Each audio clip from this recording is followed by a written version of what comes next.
Hi everybody, and welcome back to my channel. So today I wanted to do something a little bit festive in terms of colour, and we're going to be using oil pastels. So the first thing I recommend when you're looking at any reference you're working from is to hold up the various colours you can see to the reference, just to give you an idea on how many colours you will need. So even though this reference is mainly red, there's a lot involved. So I'm going to do a little bit of pressure technique here. So the second mark that I have made is much thicker because I've put a lot more pressure on. So I recommend just doing a little bit of experimentation and also a little bit of colour mixing. So I'm going to layer another colour on top now. Something else that's really interesting is actually to use grey. So grey is a very neutral colour, and it can be used as a good blender for oil pastel as well, because you can sort of put that down just to blend and smooth the main colour underneath out, and then you can put that main colour back on top.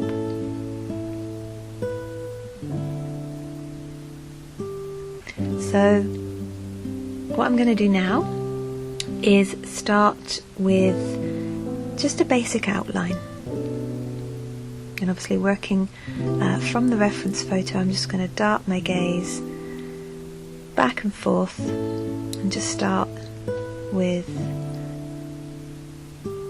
one of the basic leaf shapes. Now if you've seen my tutorials before, you may know that I tend to always say dart your gaze back and forth, because this really does help you to see the angles, it helps you to see the shapes and also the tones. So obviously where I've got lots of different warm tones involved in this reference, I'm going to be doing a lot of layering, and I do recommend this with oil pastel. Oil pastel is a lovely medium to work with, but you can get various different types. So some are a bit waxier, a bit more like a crayon, and the ones I'm using are a little bit creamier in consistency though. So because of that, they're a little bit easier to blend. So for this sort of leaf petal in the centre, you'll see it's not quite as intense of colour because I'm not applying as much pressure, whereas this one right on the edge here, I'm going to go in with a couple of layers. Just going in with a slightly lighter orange now, and this is where the layering comes in. Something else I recommend you keep in mind when you're using oil pastel, particularly for the first time, is don't be afraid of using colours you can't necessarily see. So even though that this is mainly warm tones, so there's reds, there's oranges, there's yellows, because there's kind of a velvety sheen in the subject matter, I will be using a little bit of blue. And obviously the benefit of focusing on the reference photo on my phone is I'm able to zoom in on certain areas just to get a closer look. So I'm applying a fair amount of pressure just so I can layer this slightly deeper orange tone on top. So at the moment this is just going to help me to experiment a little bit with colour, a little bit with layering, and pressure technique is really important.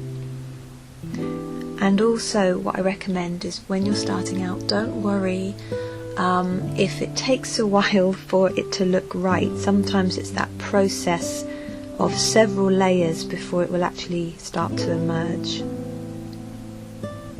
So the other thing I'm doing is I'm looking at the reference photo and looking for the areas that are slightly shaded, so that's going to give me a slightly darker tone, and the areas that are a little bit lighter and brighter, that's going to give me a lighter tone. So I'm always keeping that in mind when I'm looking through the box of colours to see which colour best matches those tones I'm looking at, the light areas and the dark areas. So I've got a light brown now that I'm just going to start working in to some of the shading. It's such a light brown you can barely see it, so it's a really good one to start with, because sometimes if you go in with a shade that's too dark, of course you find out after you've done it, so sometimes going for a shade that's slightly lighter first, then you can judge just how light or dark it is.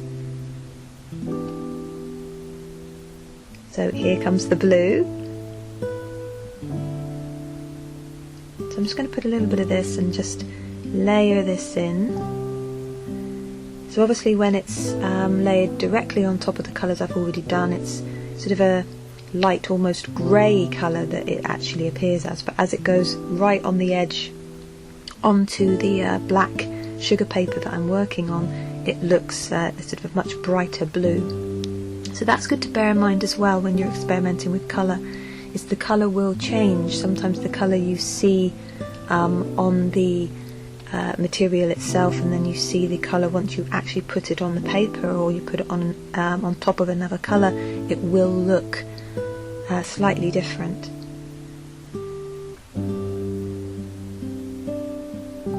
I'm now going in with a red.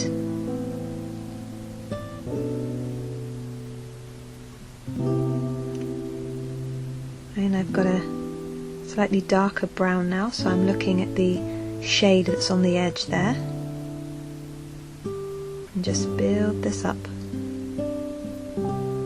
So at the moment, as I said just now, it doesn't really look like much. So it's always worth just remembering to keep going when these things don't quite look like they might be going the way you want, because it is that process of layering that really is the important part.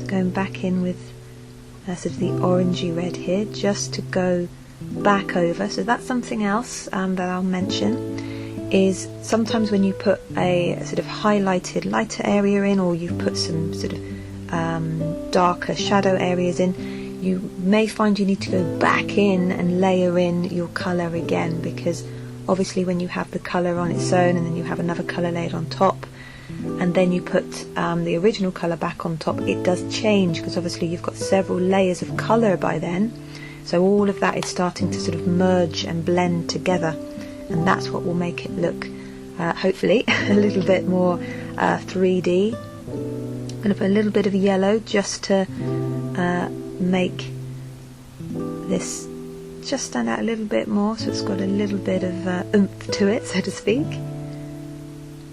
Something else that I recommend, particularly if you're working in oil pastel, is it's always handy to have just a box standard old paint brush, one that's completely dry, so you can brush off the little bits of oil pastel.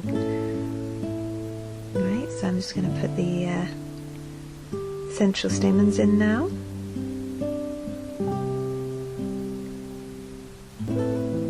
Just refocus my camera a little bit.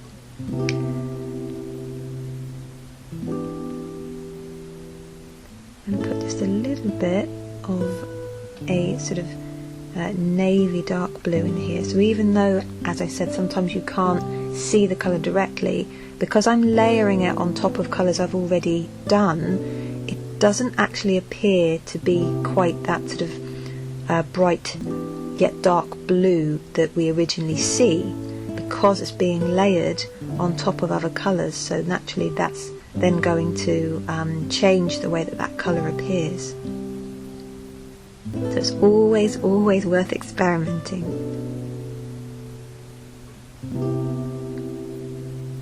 Work some more on some of the shadows.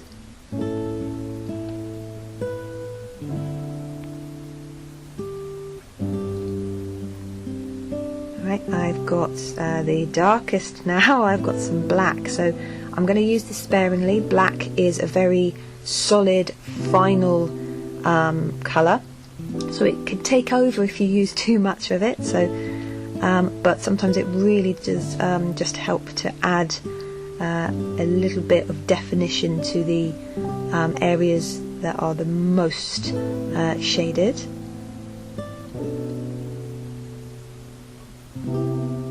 just makes it pop a little bit more. I'm just working my way around each little part.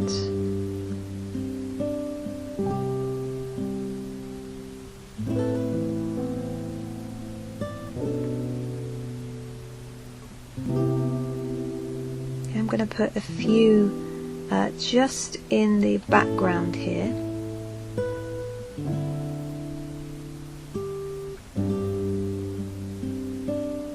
Just zoom in a little bit. So again, it's still experimenting a little bit with pressure, where I'm pressing a little bit harder so I get more of a sort of smooth creaminess in consistency. And then I'm going to do some more, which is more of a sort of medium pressure.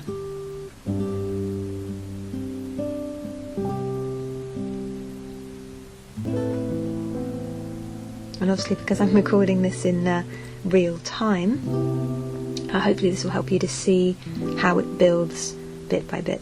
So I'm going to go back in with some of the light blue now, just mainly around the edges, just to make it pop. And you can see where it's really going onto the black sugar paper, it's looking a lot brighter.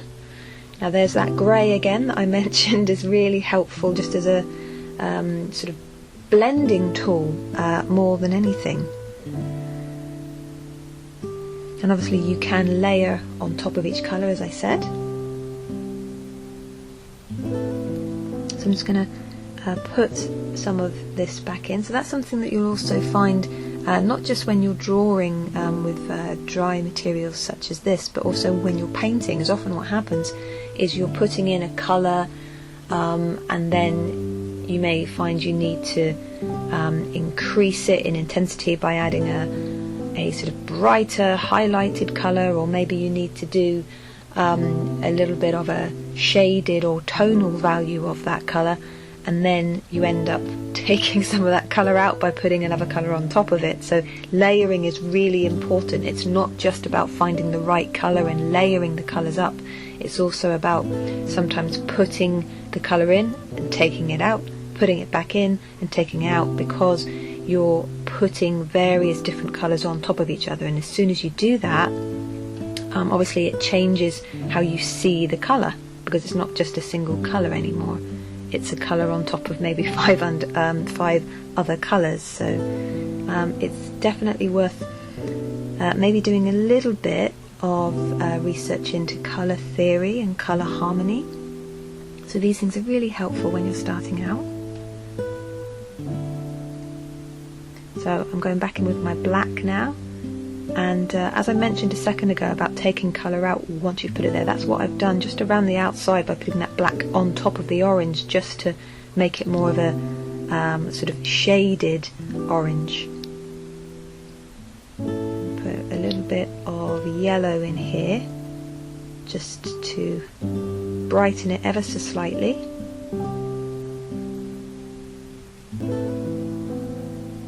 You'll also notice in a minute how your perspective of this will completely change when you put a different colour in the background, because obviously I'm working on black paper, so this would look completely different if it happened to be on white paper, or a different tonal value, say blue paper or grey paper. So here is the white, and here you're going to see it change quite drastically, because I'm going to make it appear like it's actually on a white background. And again, as I mentioned with the grey, you can use white sometimes as well, just to kind of blend and smudge over some colours, just so you've got something a little bit different. So I've done that with some of the orange background, just so that it sort of gives a little bit of like a slight blur.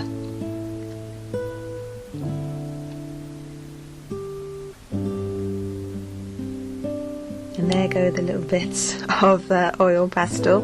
So as I said, it's always handy to have a brush nearby, just to get rid of those little bits while you're working. So you can see hopefully now how different this is looking now that I'm putting white in the background. I'm going to put just a few little flecks of some white little dots just to help, just sort of give it the appearance of little droplets of snow.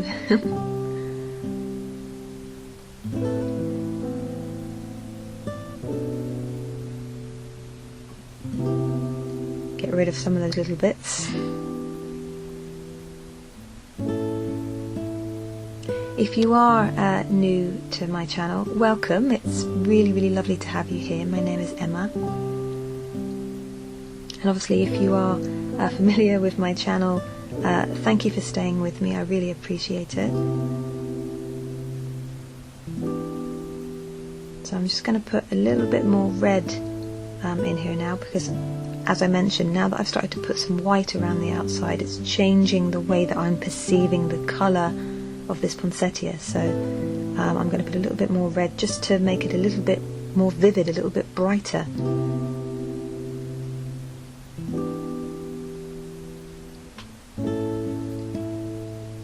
I'm going to go back in with the white just to sort of finish this off.